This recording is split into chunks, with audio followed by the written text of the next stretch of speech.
یہ میں نے افضلیت صدیق اکبر پر ایک حدیث آپ کو سنائی ہے. صدیق اکبر کے مناقب پر اور صدیق اکبر کی افضلیت پر پوری دنیا کے اندر یاد رکھو کسی کے حق میں نبی پاک کے بعد اتنی آیتیں قرآن میں بیان نہیں ہوئی جتنی آیتیں صدیق اکبر کے حق میں. بھائی بڑا اہم نقطہ ہے، یہ معمولی بات نہیں ہے. انبیاء کے بعد سب سے زیادہ آیتیں صدیق اکبر کی شان ہے. گن لو اور ان آیتوں پر یا اجماع ہوگا یا جمہور ہوگا. یہ تمہاری طرح کیلے نہیں ہم لیے پھرتے. کیلا کا مطلب کہا گیا ہے، کہنے والا کون ہے کچھ پتہ نہیں، اکثر رافضی ہوتا ہے. کیلا کا قائل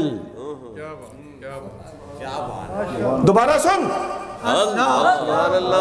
سب سے زیادہ آیتیں صحابہ کرام میں سے صدیق اکبر کی شان میں، اور ان آیتوں کے صدیق اکبر کی شان میں ہونے پر یا اجماع ہوگا یا جمہور ہوگا.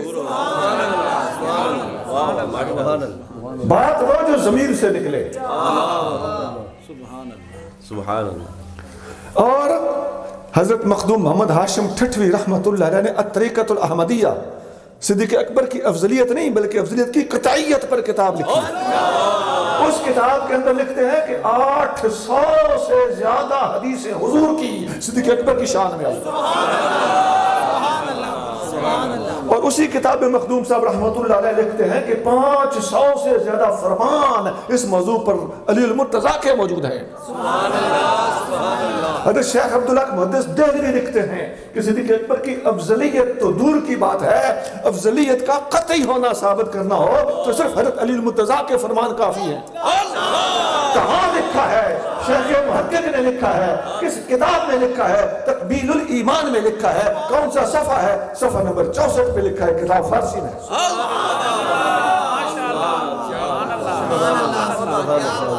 سبحان اللہ. مولا علی کی زبانی افضلیت. سبحان اللہ.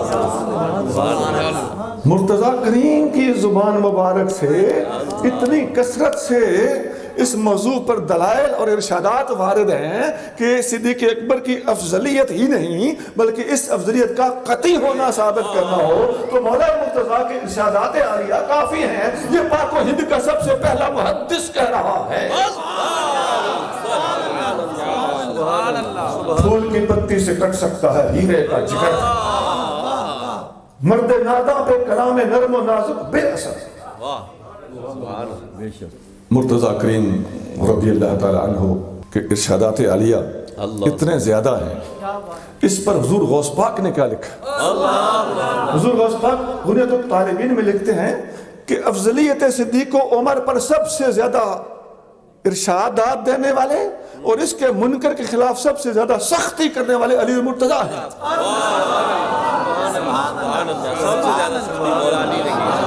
اب یہ سوائے اس کے کہ تم کتابوں پہ گرم ہو جاؤ، کتابیں چھاپنے والوں پہ گرم ہو جاؤ، کہیں امام بخاری کے خلاف بولنا شروع کر دو، مرتا کیا نہ کرتا.